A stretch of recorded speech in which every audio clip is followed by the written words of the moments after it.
दोस्तों, अगर आप अपना पैसा बैंक में रखते हैं ना, तो इस वीडियो को आप ध्यान से सुन के और देख कर जाइए आपका बैंक से पैसे से कितना लाभ होता है और कितना कौन कमाता है।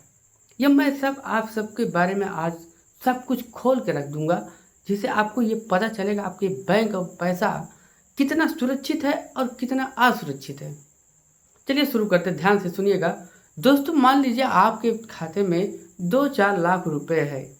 2-4 लाख रुपए आपने अपने खाते में बहुत मेहनत से करके जमा कर दिया, लेकिन होता है क्या, आपका जो पैसा है सरकार आप बैंक आपको इंटरेस्ट के रूप में आपको 3 या 4% के हिसाब से उसको देता है, यानी कि आपको ब्याज देता है। साधारण भाषा में क्या है, आपको ब्याज देता है। लेकिन क्या आप जान रहे हो उसी पैसे को थोड़ा थोड़ा कुतर कुतर कर वो बैंक करोड़पति क्यों हो जाता है? इसका मेन रीजन समझिए। आप जो पैसा आप दे रहे हैं ना, बैंक में जमा कर रहे हैं, आपको मान लीजिए 4 लाख रुपए आपने जमा कर दिया, उस हिसाब से आपका इंटरेस्ट आया 4%।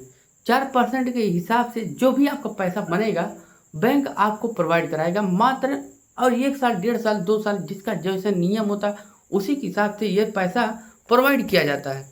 अब मान के चलिए आपका अगर 4% इंटरेस्ट के हिसाब से साल में आपका 4,000 रुपये बढ़ गए, इसी के हिसाब से बढ़ता है, ज़्यादा नहीं बढ़ता है, क्योंकि आपका पैसा आप सुरक्षित है। लेकिन वो पैसा बैंक ने किसी और को इंटरेस्ट दे दिया 6-7 पर 8% पे, तो यानी कि आपसे दूना, अगर आप वो पैसा दूना आपसे दे रहा हो, मतलब आपको दिया कितना 4%, आपने उसको 4 लाख रुपये दिए, लेकिन वही 4 लाख रुपया बैंक वाला उठाकर जो उसका पार्टी है उसको देगा 8% 10% इंटरेस्ट पे, यानी उससे आपसे 1.5 कमाई लेगा।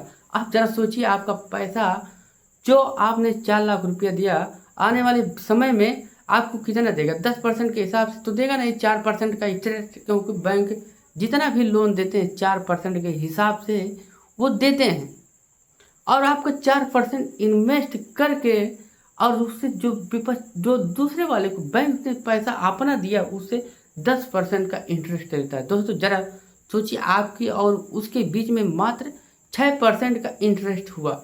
6% का अगर मान लीजिए 10 रुपये अगर आपसे दे वो ले रहा हो उससे 10 रुपया, तो उसमें से 4 रुपया आपको दे दिया और उसके बाद 6 रुपया अपने पास रख लिया।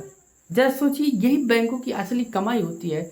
अगर आप उसी पैसे का जो आपके पास 5 लाख रुपए ऑलरेडी हैं पहले, उसी का अगर पैसे का जमीन लेकर कहीं आप डाल देंगे, तो आने वाले 4 सालों 5 सालों में उसका दाम बढ़कर 1.5 हो जाएगा। आप अगर 3 लाख रुपए 4 लाख रुपए कहीं से लीजिए और उसको उठाकर एक इन्वेस्ट करिए जमीन के मामले में ना, तो उसका आप दूना लाभ कमा सकते हो।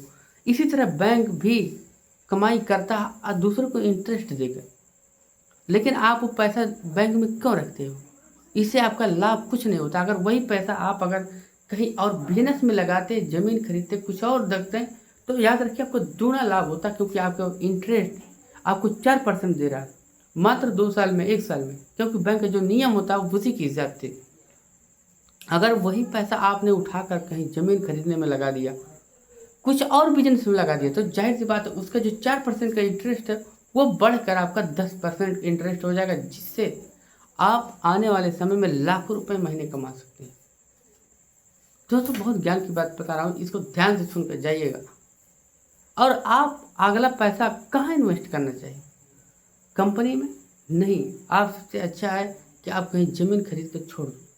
इससे होगा कि आपका दाम कभी घटेगा नहीं, चाहे जहाँ आप छोड़ दो। बैंक में पैसा मत जमा करो, क्योंकि बैंक आपको 4% के इंटरेस्ट के हिसाब से देगा और वो किसी से और लेगा तो 10% के हिसाब से लेगा, जिससे वो लाखों रुपए कमाएगा, उसमें से 4,000 10,000 आपको दे देगा। तो कमा तो वो रहा, पैसा आपका, लेकिन कमा वो रहा। आपकी क्या राय है? कमेंट करके जरूर बताइएगा एक बार।